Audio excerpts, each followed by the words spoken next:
following the channel protection. So you can imagine that if you've got channel protection that then speeds up water, then you need maybe an intermediate step which talks about the extra water flow that then has an impact on where the peak size happens. So there might be a kind of bit. Sort of location-wise, So there might be some extra bits to put in there in order to help operationalize the network. So those are the kinds of, but that's exactly what you kind of have to think about in terms of how do we turn that into a model that might actually, we can track what the interventions will do.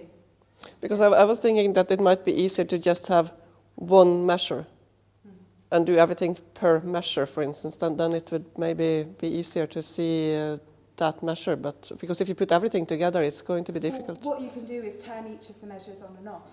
So you have the ability to say no, yes. Yeah, that's what we were talking about. So you can have the probability distribution here, but then these are just zero. So then you're just tracking one intervention. Okay.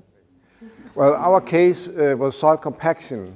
And in this case, in this situation, we choose a specific technology, as Godard would call it, which means exactly a farm growing sugar beets.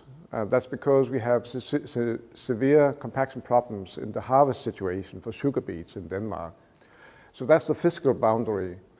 And the socioeconomic boundaries is the farmers need to keep economic viability with sugar beet prices went down when the market was free years ago, when it became free some years ago. So they are actually optimizing their way of harvesting